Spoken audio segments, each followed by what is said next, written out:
Gemini.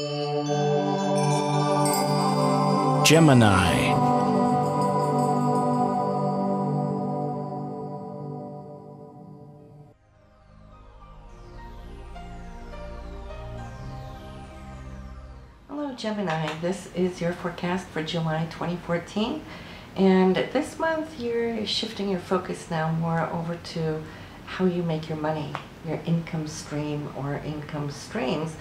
And it's a great time for you to really go in there and crunch those numbers and look at how you can expand this area. Now, not saying necessarily that you will get a raise, but you could. But it could also be you focusing on some new conceptual ideas of how you can create or generate more residual income as well. And I think for you, because you're so versatile and so many of you are doing not just one job, you're doing, multiple things where this now can really start expanding. And this is because your sun now is going through the second house of income, and this month also you're joining here with the new moon, and it is expanding this area. It's time to put those intentions in on looking at what income streams are, but also values, what's important to you, more on the inside. Second house is all about self-esteem and how you see that you, what should I say, deserve good things in life, the luxury things of life as well. It is a Taurian house, and Taurus always loves, those beautiful, good things. Great quality, good foods, good wines, and so forth. And you might just find yourself out and about and shopping this month and beautifying yourself. So that's a nice, fun thing here for July. Now we have Jupiter, which has been with you for an entire year, and Jupiter right now is sort of pretty much finalizing its journey. And you will see how this shift is going to come into your life, focusing more on communication, all right, and your more immediate surroundings, your neighbors, your siblings, short distance travel, also long distance travel, as Jupiter is going to move out of this area of financial insights on the 17th of July. And it's going to be there until summer of next year. So you've got 2 weeks here now to really focus on wrapping it all up. Use that Jupiterian energy to kind of maximize what it is here for you financially. Then we have Venus touring your first house, and that is the time of the year when you radiate the most. It's all those beautiful Venetian qualities that really come to the surface, that really makes you that much more attractive. And it's only here for a few weeks a time each year. So you will notice though that it's just the way you radiate and the way you attract, and coming across here with the heart level very open as well, which people find very attractive with you, above and beyond, and additionally to your physical beauty. Also, I'd like to say that it is a time of the year for you where you can express your feelings a little bit more openly. It is in the sign of Gemini, which is all about verbalizing one's feelings here with Venus, and you might even have a chance to redo something that was said here a little bit earlier in June. Mercury being retrograde there until July 1st. So if you're listening to this early on in the month, before we enter July, well, you might just have the chance to kind of redo something that was said earlier. That's what retrogrades are all about. It is in this first house of your personality, of those things important to you. And having Venus here, well, it will help you. You will have it in the first house as it goes direct there on the first, probably for like a week or so. And then you have the Mercury moving direct with Venus there, so make that work for you as well. Then we have Mars. Mars now being able to start pick up speed. Your fifth house for creativity, fun, leisure, and so forth. So you're hanging a little loose, Gemini. And I think this is something not only that you like, but something that you deserve. Mars has been in this area for so long, since December. Some of you have really been doing well with it here because it is this area of creativity and self-expression. So I've seen how so many of you have really started to lift and rise and really come out. Not that you've ever had a shell, but you know, it's like once every 2 years we get a little transit of 6 weeks where we can empower this area. And for you, you've had it since December, so you've had a blessing from above. And now that it's moving direct, it's going to be picking up speed, moving out of here on July 27th, so you still have it throughout July to utilize it, to work it to the max, you know, and especially if you're thinking about starting anything new, new concepts or any creative projects. You have this energy empowering you and pushing you right now, because once it's gone, you won't have a revisit for 2 years. So between that Jupiter in your 2nd house, the creative aspects of this Mars in the 5th house, the two of them together can really fuel you to reach, I'd like to say the stars, but really reach your goals here, and then the shift will come, all right? So you won't have this for a long, long time. Jupiter won't be in this area for another 12 years, mind you. So yeah, hopefully it has worked, and I've spoken with a lot of you in private readings, and I'm so happy, so thrilled to hear all of these new doors that's been opening up for you. Good for you.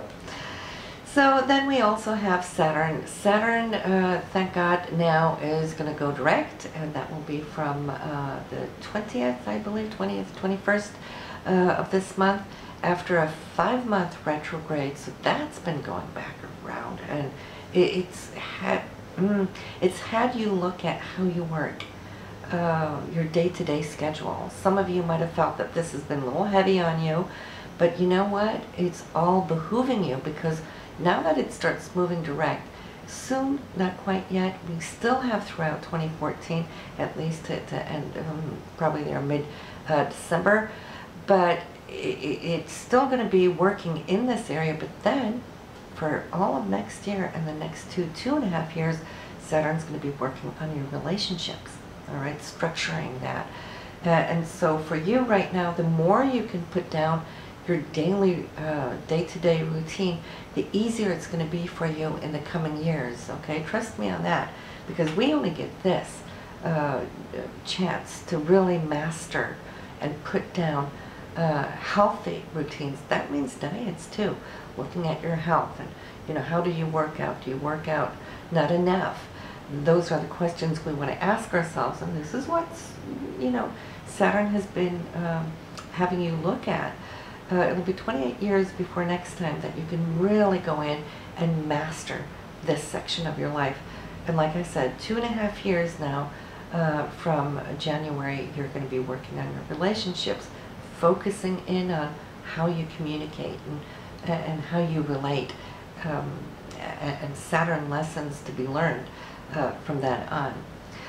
So yes, here on the 4th, you will be having a Sun and Pluto opposition. That's choices needing to be made.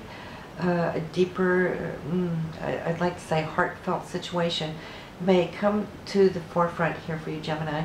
And it's in the area of your financial aspects, not just what it is you make, what's coming into you, but it's also the money and the resources that you have shared with others. So this could be royalties, it could be commissions, it could be money that you have in joint bank accounts with your partner. Especially also this is important because why? Well, we have the full moon in this area of the 8th house here on the 12th.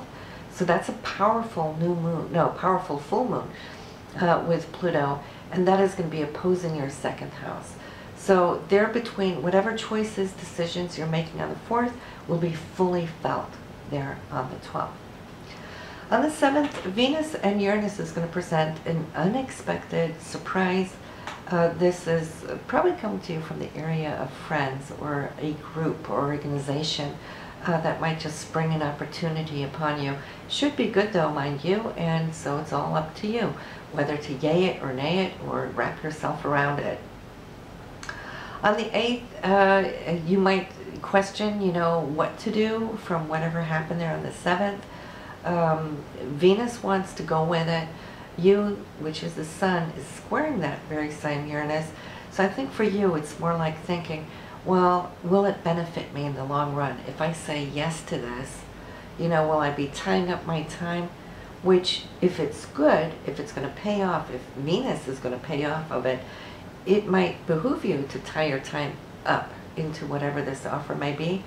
But you're also kind of looking at, if I go along with this and engage my time into it, is it just going to suck up time? That's not going to give much back at the back end of it. So you're a little bit like this on the 8th.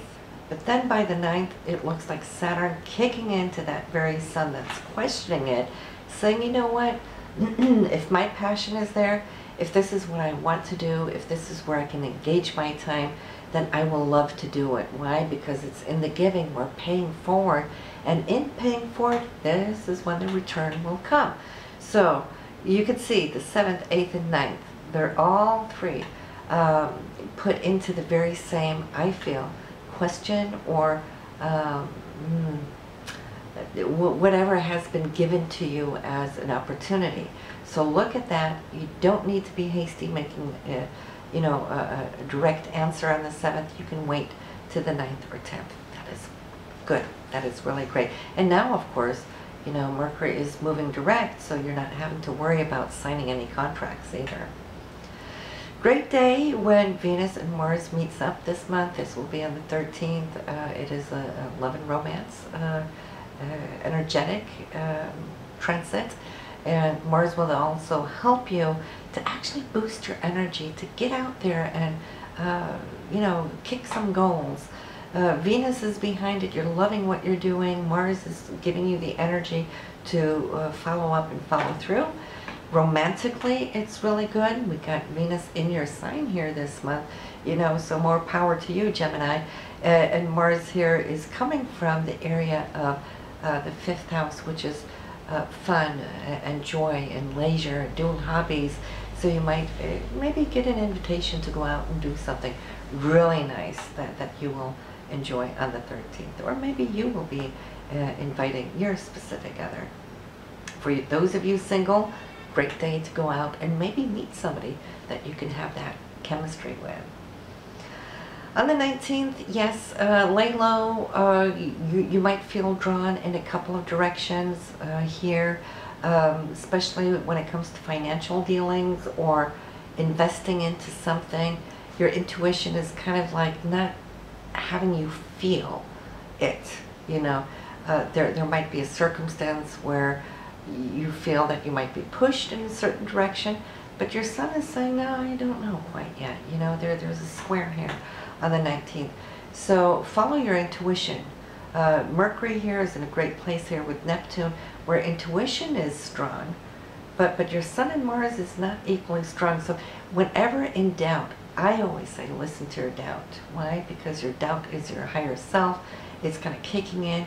It's that little whisper in the air that says not all information may be in place.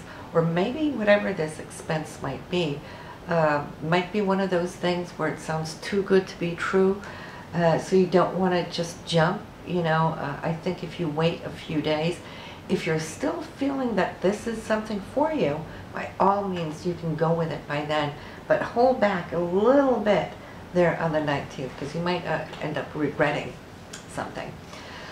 So on the 22nd, another choice.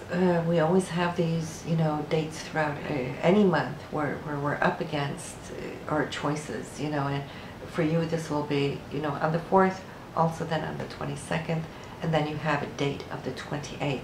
First it's Pluto and the Sun on the 4th, but then we have Mercury and Pluto opposing one another. And here again, it's more like digging deep down within. Pluto wants to transform, you know, and Mercury's asking, is this what I want to do? Do I truly feel this? Do I want to do it? And again, we're having this here between your 2nd and your 8th house. It's a financial thing. Now we just had that coming up there on the 19th too. So the 22nd, it's like hang on to after the 22nd to make any major decision. But then you'll know exactly whether it was a good thing for you or not, because I see confirmation on the 24th is a great day. this is when you're going to feel that you did actually listen and you did follow through. So this is good. Then we have Venus and Pluto on the 28th. They're opposed to one another. For you, Venus at that point has moved into your second house of income. It ingressed there on July 19th, so you have it in that beautiful, charismatic placement until the 19th when it's transiting your first house. But then it's going to focus on money, and it rules this area, so it's going to be that much stronger, more comprehensive to you, where choices and decisions are going to be made. And like I said, the sun is transiting, you know, throughout the whole month here in this area, so this is why I think you are going to be spending a whole lot more time to kind of tweak money crunch numbers and so forth. And whatever you're setting in place right now, Gemini, it's going to have effect for the entire year for your financial situation. So make sure you make some good and healthy decisions there. The new moon on July 22nd, it's in this area again of your financial area. So that's the time we put down our intentions. So Jupiter has moved out of this area by now, which was on the 17th. The new moon's not before the 22nd. However, though, you're still coasting the tail. It's like this huge whale going down, and the small fish kind of just following the whale's trail, so you get like this free ride. So even though Jupiter has moved on, the new moon is coasting here along with it, getting that free ride and empowering this new moon still. So anything that you feel is important to you and how you can vision how you want this whole next coming year to be, this would be the day to put down those intentions so that you can gain those really healthy, strong roots. So this is pretty much what we have for you here in July. I will see you next month, Gemini. Just be sure to listen to your moon and your rising sign on the way out, and have a beautiful month.